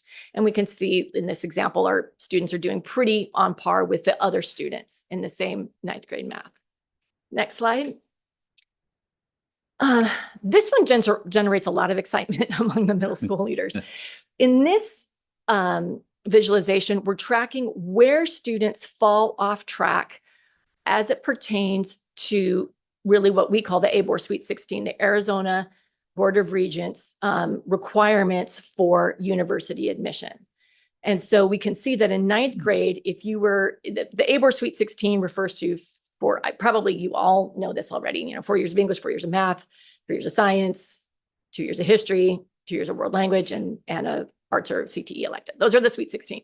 But in ninth grade, if students fall off track in math or English, then they're off track. And then we can see how they furthermore fall off track in 10th grade, 11th grade, and some come back off in 12th grade. This does not go deep enough as far as we're concerned. So if we go to the next slide, we can start to see by grade level, what are the subjects that students are struggling in? And obviously it starts to stack. The biggest stack is always have more than one struggle. So we can see in the ninth grade, we've got some off in English, some off in math, and then the rest of that stack are off in English and math. But this doesn't go deep enough. So let's continue on to the next slide. Now we want to know, are they having struggles because they're not enrolled or because they didn't pass the class? And in ninth grade, we're seeing pretty much a trend is that they're either in an English or math that doesn't fulfill the ABOR requirement versus not passing the class. And what we start to see towards 11th and 12th grade is as like, especially in math where the subject matter gets more difficult, the problem is a little bit more that they're not passing the class versus not being in an ABOR eligible class. This is another slide related to the ABOR Sweet 16. How many of our students are and where are they when it comes to meeting all 16 of the ABOR requirements? And typically, if you have 14, 15, or 16, you can get in a university admission with one deficiency. This is a slide on rigorous courses and the trends. So we kind of break it into 3 buckets. Again, rigorous courses being courses that allow you to earn college credit while in high school, advanced placement, dual enrollment, and then other refers to the trends that are happening in concurrent enrollment. In other words, students taking classes on their own at a community college, and then that class goes back, or like ASU Digital Prep, anything that a student is doing on their own while in high school to earn college credit. And basically what we're trying to show here are these opportunities being taken up by the same students, like it's all the AP students who are taking dual enrollment, or are we kind of disaggregating that where students can take these opportunities on their own without just all those opportunities being taken by the same set of students? Here we go. The next slide shows just breakout by grades and course titles in AP, and then the next slide shows the same information for dual enrollment and the course titles that are offered there. That is Vista in a nutshell. The other slide, which we'll just touch lightly on, because I think a lot of it was presented to many of you last year, was the precursor to this, which really kind of laid the foundation for this work. This is the post-secondary feedback reports for high schools. It's giving high schools feedback on how your students perform and progress when they go into Arizona Community College or university. And Joe Main mentioned it before. This is the tool that we use to develop that impact core, identifying those teachers in the STEM field where their students go on to the universities and perform well. And I know that's going to be a topic you guys are going to have when your breakout sessions and you talk about the different disciplines. One of the findings that we found of those teachers was that many of them had industry experience in the field that they were teaching before they had a calling to become a teacher, and how that might have affected. So all of the work and the write-ups around the impact cores are on our website at the Decision Center. I'll turn it back over to Joe. They both want to stay up. Oh, all right. And the Vista data was synthetic data. Mhm. So we get data from districts and we're doing it for districts at this point. And so, but what we shared with you is just, it's kind of like those TV movies that are based on real life. It's data kind of with the kind of patterns we'd expect to see, but so we can use that to show districts, this is what we could do if you gave us your data. And one of the things we incorporate in that is some build your own. So here are some fields that you have a program, a Cochise County program that in all the schools. Well, if they gave us the data for the kids in that program, we could then do the analysis for that district or for that unit, because they've shared the data with us, and then we can break it out with our visualization. So with that, we'll open up for questions. Yeah, please go ahead. Yeah.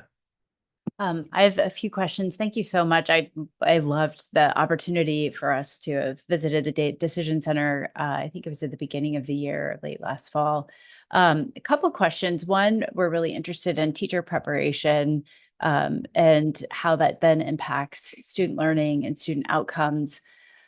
I thought it was really interesting that you can begin to see, say, a teacher in, say, engineering, and Thatcher does a really great job in preparing kids to take engineering classes at our higher ed institutions. How are you all able to secure that information? Is it having the unique teacher identification number partnered with each student's individual identification number, and then being able to get that information from our public higher ed institutions? Like, how does that work? And is it possible for us to do more of that? Sure. Yeah. So the data sharing agreement that got signed in the middle of the pandemic by the Arizona Board of Regents, all of the community college presidents, and the Arizona Department of Education allowed us to receive a file of graduates from the Arizona Department of Ed and match them in our statewide data warehouse called Assist. And so essentially am I getting too much in the weeds here? No, I love it. Okay. Please. Yeah. All right. So It's it's basically a match on birthday, first name, last name. And so from that, we can give high schools back, like, okay, this student graduated from your high school, and this group of students, will track 50 of them that went on to the state universities, all took 100, 200 level chemistry course, and they all got an A or a B. That is a summarized aggregate. So then we had a Harvard Strategic Data Fellow on our staff. When we saw these bright spots, wow, this high school in Yuma all did very, very well. Their students all did well. He went around and interviewed those schools and asked them, why did this happen? What do you think is the reason behind it? And in some cases, they said, we a number of years ago, we got a grant for a robotics class. And ever since then, we've seen that. So really the write-up around identifying those teachers came from those interviews by our one of our Harvard Strategic Data Fellows. That's really great. And one of the things that this is a start. So it started when Chandler said, we think our kids are college ready, but are they? So that's what caused this to be created, and then shared with high schools serving over 95% of the kids in the state. But it's just the start. So what could we do? We could bring in the private schools and the schools out of state if we brought in the National Student Clearinghouse. If we got data, right now, all we get from the Department of Ed is really what high school did they go to? which confirms the data that the community colleges already have for most students, but not all of them. But it makes sure that the high schools are getting just their students for sure. But what if we brought in demographics from the high schools to do that? Do we do a breakout? The Board of Regents has done that with some of the data, but could those reports be done that way? That's a possibility.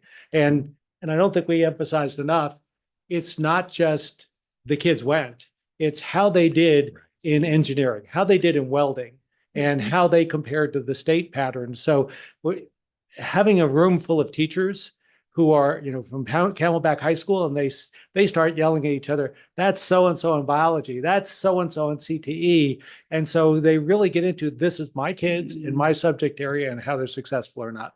That's really interesting. I have a lot of follow-up questions, so I'll follow up with you, Sean. But one other question related to the workforce, and you just gave the example of welding or CTE. How are you all able to connect certifications that individuals are earning in high school compared to either courses that they take in a post-secondary or certification that they take in a post-secondary matched with in-demand jobs, high-wage in-demand jobs here in our state? Are you able to track that? So there is a solid wall between Oh. K-12 and post-secondary in the workforce, which is these use the Social Security number, the K-12 cannot and does not. So catching them together is maybe possible when they go to the university and we can track them. We don't have good data right now for tracking them into the workforce, although there are DES and others have some data that might do that. But what we've done so far is take publicly available data on what are the industries, what's the growth, what's the projected growth, what are the projected growth of jobs within industries by county and for the state as a whole. Mhm. And then we say, this is what's going on in education, and having people in the theater, in the drum saying, okay, are we preparing these students for the opportunities that our economy is offering or not? And is that impacting economic development in our county or in our state? And what are the trends and where do we have to change things? So it's not finding a student, but it's saying, okay, here's how many students are, college ready, and here's how many jobs are high skill, high wage, high demand jobs that require some post-secondary education. And is there a disconnect there? So that's how we've done it up to this point. I only ask because other states, like I'm thinking of South or North Dakota in particular, they have a pretty comprehensive state longitudinal data system that links K-12, post-secondary, and the workforce. And it was a pretty significant data sharing agreement. It's a priority of the state, and they have, I think, several members of their state legislature that sit on it. And so I'm imagining that's more of a state level decision rather than Helios Education Decision Center. I'm not going to say the whole name correctly. And you having the decision center having articulation agreements with ABOR and our community colleges and individual districts. So I There is imagine the it's a little start bit. of some of that through the Commerce Authority and doing a comprehensive data sharing among all the executive agencies within the state. But that hasn't gotten to that at this point. So we just took education and kind of ran with it with the department and to show what could be done. It's great. And that's where we are at the moment. It's helpful. Thank you. You'll both remember how difficult it was to get all 10 community colleges to. We spent a lot of time hurting that. Just folks are sensitive about data and what it might say and what embarrassment it may cause. So you point out some stuff we celebrate, but we took a look at some of those reports, and there's some things that were pain points also. But if you don't collect it, you can't use it to get better. So it even to get to this point, the three of us were part of a group that really worked hard to get all that data pulled together, and I'd love to get more because it will tell us more. Go ahead. I'm curious how I was particularly struck. I love the name Vista, but also I'm curious. But for that particular program and having the middle schools identified and pairing that with the high school data, how are those middle schools chosen? How can other middle schools applied to be part of that? How can we get that information to middle schools in the state?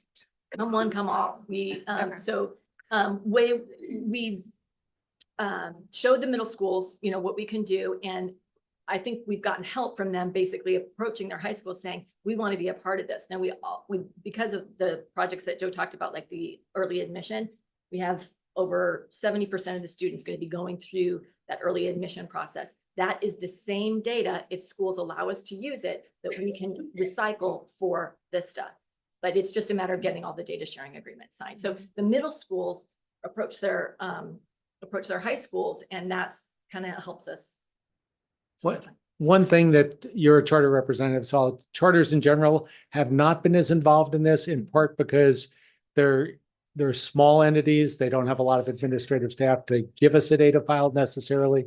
So we're open to building more with charter schools. We've focused on, we still have a number of districts that we want to get that have larger number of students. But we've had some charters get involved and say, well, that was a little work, or I'm not sure about sharing our data. So we haven't pushed people, it's voluntary. And But so everybody is able to. everybody is able to if they want to. Got Yeah, it. And so even charters, all the PSFR have their charter reports, and charter teachers have been identified as part of the impact core, making, you know, great strides, and all, yeah, of course. great. So there's no restriction on charters not being able to. No. Okay. So for example, for schools then that don't have high schools that are paired with them, how do you navigate that then for, say, a charter or a district that is just an elementary district and they don't have a designated high school? What is the sort of process of like, when you said identifying high schools, our kids, for example, go Yeah. So, across multiple so different we've districts? started with Union High School districts and their elementary feeders. That's who we've started with. We have our districts that are larger districts where the middle school principals are saying, even in our district, even though we're unified, we don't get this data. So could you give us this data? And so we have a number of unified districts that want to do this. When it comes to a charter school who's taking students from a large area, that would require some sort of agreement among all the participants that they will share the data with everybody. And that we haven't gotten to that point yet, but that's useful when we have all of the state data where we can say, this is where they attend. And no matter where they come from, and then you could focus in on specific schools as long as you have enough students, because then becomes, you can't have a small number of students. Otherwise people could figure out who that is and who's allowed to see that data, who's not. There's a lot of protections on the data that we put in place, that the department puts in place, that the districts put in place. So we have to work around that. Got it. And then maybe just one other question. So it seems like obviously there's so much information, especially when we think about the information the high schools are getting on the sort of preparedness of the students coming in from the middle school. And so I'm wondering, when you get the data, and are you just giving it back to the schools for them to sort of form their own assumptions, or is there any analysis that's being done as to how the sort of readiness of the middle schoolers entering high school, and then what lessons learned the high school can share back with middle schools around what they can be improving in their program and their curriculum to make sure that they're even better prepared for high school? Yes, there is lots of analysis. Can we see where? I think that is best explored in the decision theater. I mean, when you can change a lever and say, okay, now show me all the kids that received a math intervention because they received a grant from Helios, and you filter that down, and all of a sudden across the theater, you see all of the metrics, you see math grades go up, or you see this or that. That's how that's done. It's not necessarily written up into a report. It's an exploration between, you know, a district and their team as we sit in the theater and say, okay, what other questions do you have? What assumptions do you have about your students? What do you think they're doing right? And then we can help prove that within the theater. Got it. And an example, I had someone in there who happened to be from a district I was wondering about, because all of the 8th graders who took algebra lined up in algebra in 9th grade. And it was a unified district, but it was a small kind of rural district. And I said, what happens in your district? I can't figure this out. I'm glad you're here. And he said, oh, I can tell you what happens. The high school teachers don't like the way we teach algebra in middle school. And so they make them take algebra again. And if they do okay, then they move them up. So it makes that very explicit. And you can have some really good discussions back and forth on, we have algebra kids who are exceeding Want to cry. and they go to your school and what happens to them. And the high school can say, we have some kids who are not succeeding. What happens to them when they were with you? And really, it's not our analysis, it's their discussion and analysis that really will make the difference on this. Got it. So I guess maybe more explicitly, the analysis happens between the individual district, like, and the school. It's not sort of a kind of official sort of, there's no sort of like collective lessons learned that are then kind of shared back with the field. It's very particular to the school that's going into the decision theater or decision center and taking those for themselves. At this point, yes, but as we start to see patterns, we'll be talking about the patterns we see across, but Vista is just rolling out Okay. and we're just getting the data in You're from like, a this is number like of our districts. second- And it'll be interesting to see what they want to disaggregate on. Yeah. And what they want to see and how we get them to look at some things. And I'm sure there might be a question about that as we go along, but that really is with our partners, what they want to see. Jason, did you want to jump in there? Yeah, I mean, just a comment, because as someone that does this, I think that what was helpful a few years ago was when the state provided a test through AZ Merit that kids could take an algebra or geometry test, that seemed to not be as negated by high schools as much as, you know, an individual test that a certain district is giving and things like that. Because whenever a kid passed that, something that was a statewide assessment, then they were more likely to offer them a credit and to move them onto the system versus having some of these kind of one-off decisions. Because I know for my students personally, some of them, you know, will go through the path, but some of them, if a particular teacher doesn't like teaching freshmen, then they'll make them do another course over again. And so we actually have avoided some certain schools because of that reason. Interesting. Can we talk dual enrollment for just a little bit?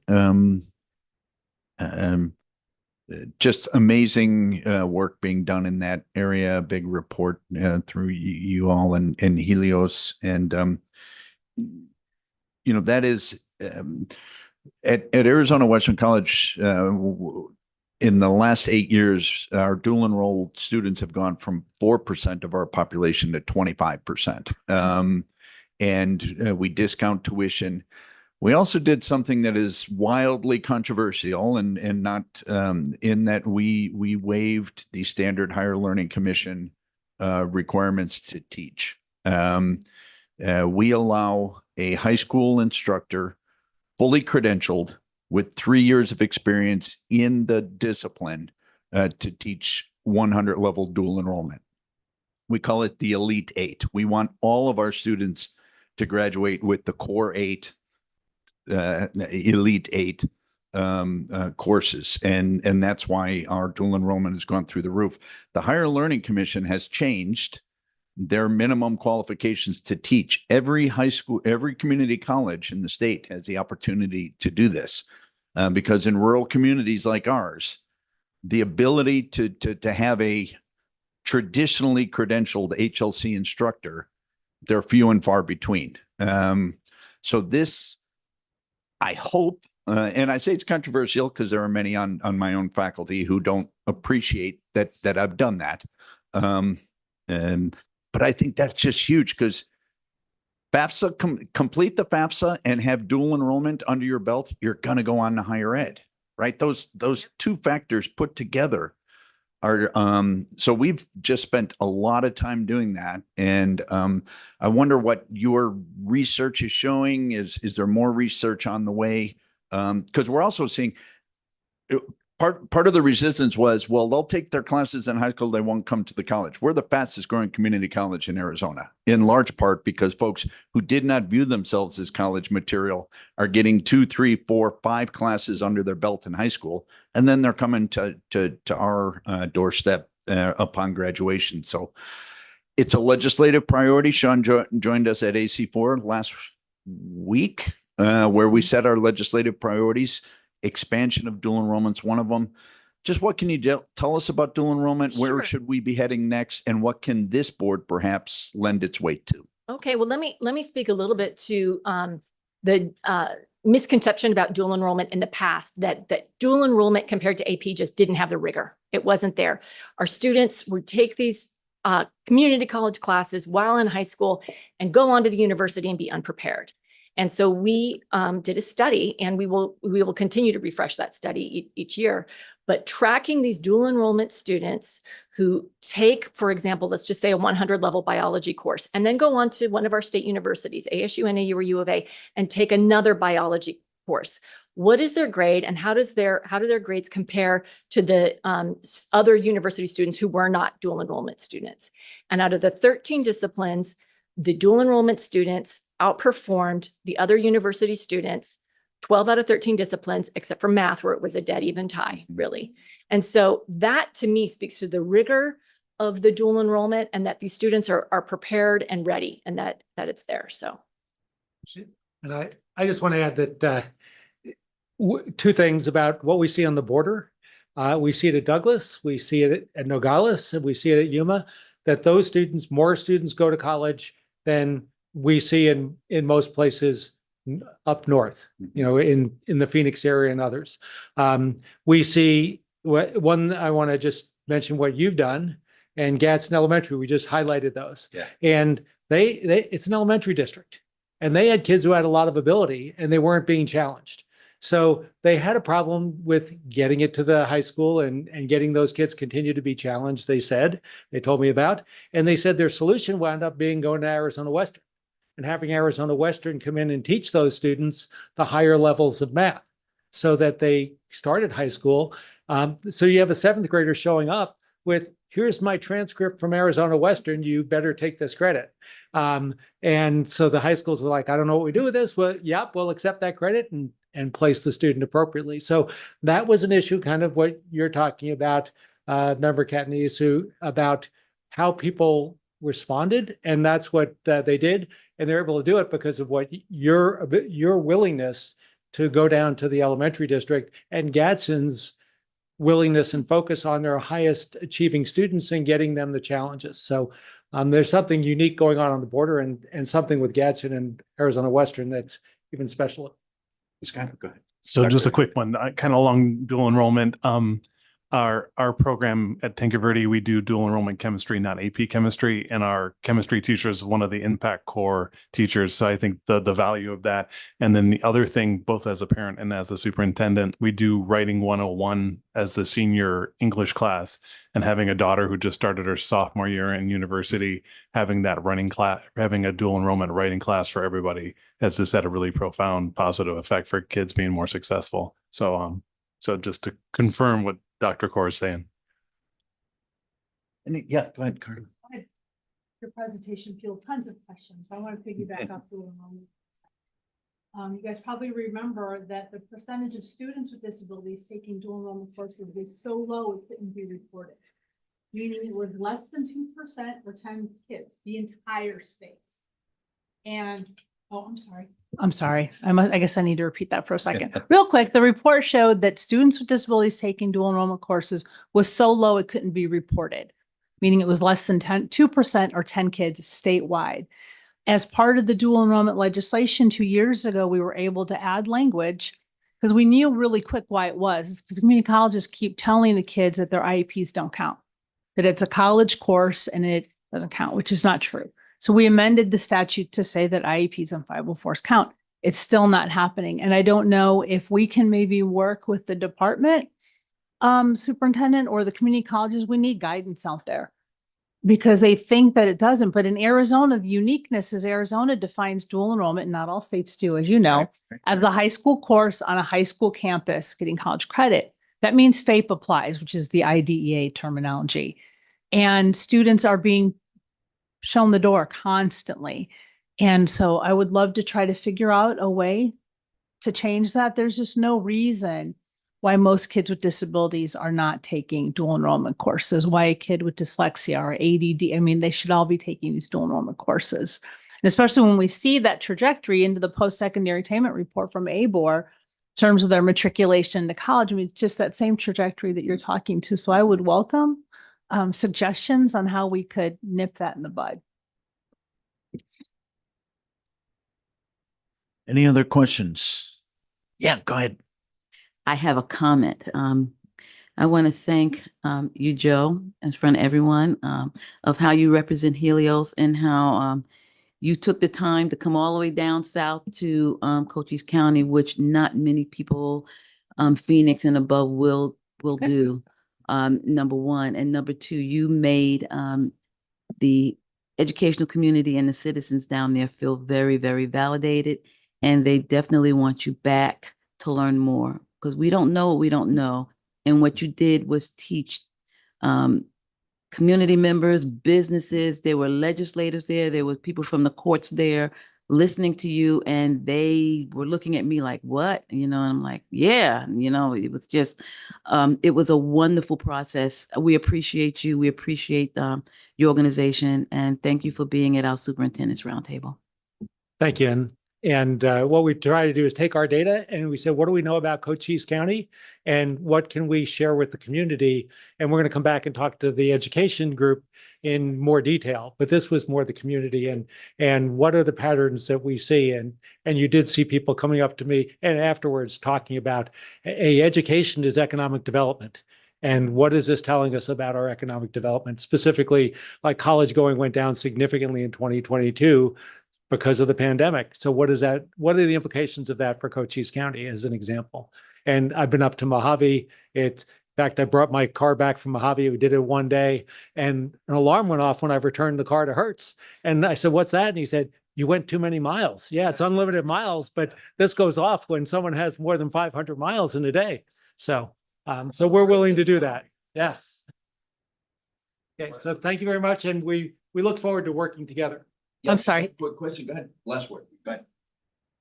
So Becky, you alluded to the data sharing agreement back in, I guess, 2019, I think you said, a lot's happened since 2019. It's probably the understatement of the century.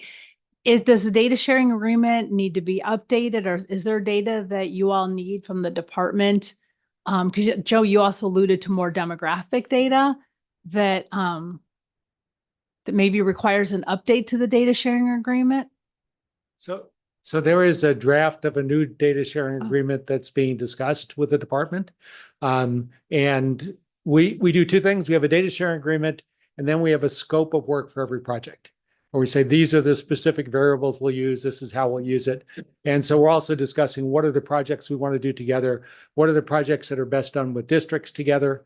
And those data sharing agreements are being done right now, and they stay in place for several years.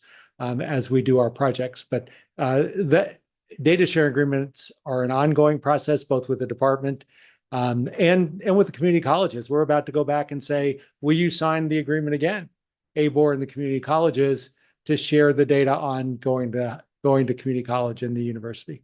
So if you have any suggestions of what should be in those, feel free to go on the record. I do. And I'll say it while the superintendent's here. The data sharing agreement that the Board of Regents did with ADE about 4 years ago was fantastic. And it not only included the special education flag, for lack of a better term, the ABOR now gets all 13 disability categories, which is eye-opening because not surprisingly, a child with a speech language impairment is going to probably perform differently than a kid with an intellectual disability. Because that group of 13 disability categories in one big bucket doesn't tell you enough.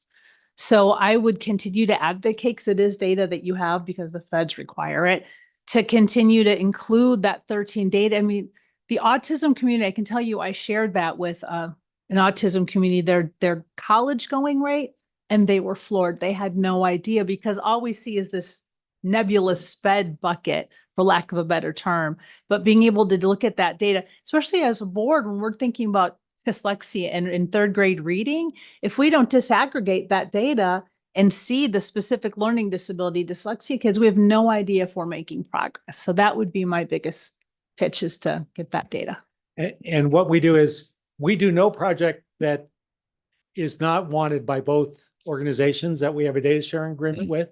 So as we have issues, we say, okay, here's something we want to study, like dual enrollment and AP. And both organizations signed it, and then we followed up with the study. So as there are topics to study, that's how we would work under a data sharing agreement, as specific projects that of our interest to the department, or if this comes and goes to the department and then the department wants us to help doing the analysis. That's a possibility. And I'll just add, I had you in mind when we built the Vista filter engine, knowing, okay, Carl is going to ask, how do we disaggregate this data? How do we disaggregate it by the 13? And so it's ready to roll, but we do need the data. Joe, Rebecca, thank you so much. Huge fans, just wonderful. Thank you for joining us. So Sean, we got to approve a budget, and can we do that and then take a break? Dr. Kaur, Superintendent Horn, members of the board, that's my exact advice. Let's do the budget approval very quickly and then break, and then Well, do our that'll activity. force the very quickly because we all need to take a break. So we will go. So go ahead, present the budget. Go ahead. So is Melissa? Well, she's going to bring that up. But so the budget is attached to the agenda item. And as you all know, the board is required to approve the budget for the agency each year. The highlights for this year were a 3.5% budget cut for all state agencies. We absorbed that budget cut in a couple of key areas. One was delaying some updates to a computer system. We were able to, that's a computer system we use to speak to the department's computer system about educator discipline. We were able to do the big updates this year, FY24. We had some follow-up ones we were going to do, so we're going to delay those, but the important ones have happened. I want to really stress that. We're reducing travel across the board. And then I always keep a bit of a buffer in the budget, particularly for any pending legal action. And so we were able to move some funding around. The thing I'm most proud of is we did not reduce staffing in any way. So we did not have any change in staffing or in salary, which was really our preeminent priorities when we received the 2-day notice about the budget reduction.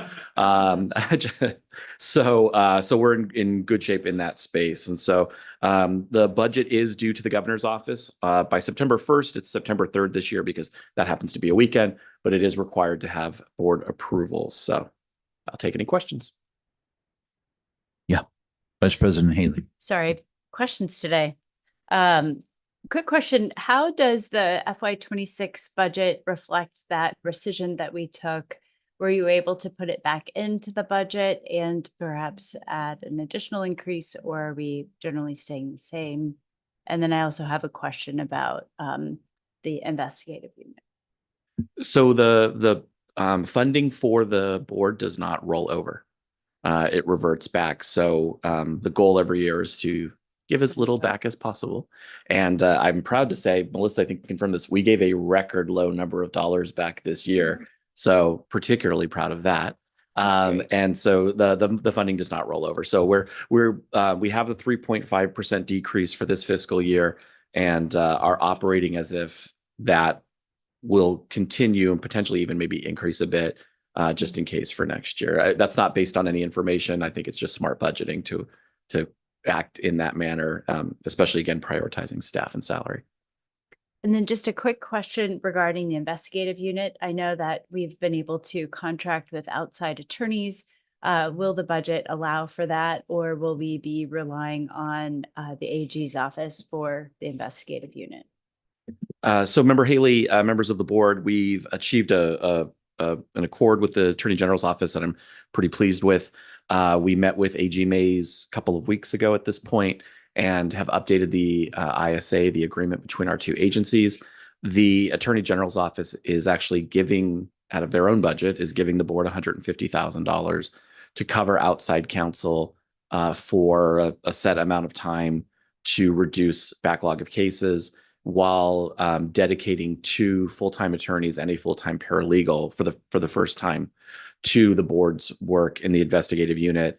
The outside counsel who we've used previously, the firm of Richards Moskowitz, and our own amazing staff, led by Dave Spelich and Garnett Burns, will be training the 2 attorneys and the dedicated paralegal while outside counsel is also in use. So we feel really good about where that has landed, and we have the funds for outside counsel to bridge the gap to a fully trained staff. Other questions? Well, hearing none, I would entertain a motion that would approve the FY 26 State Board of Education budget. I'll make that motion. Thank you. Do I have a second? Second. Thank you. Doctors Hagerman and Clay, first and second. Any further discussion? I'll call the motion then. All in favor, please indicate by saying aye. Aye. Any opposed, same sign. All right, passes unanimously. So at that point, let's take a 15-minute break.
Well, thanks for,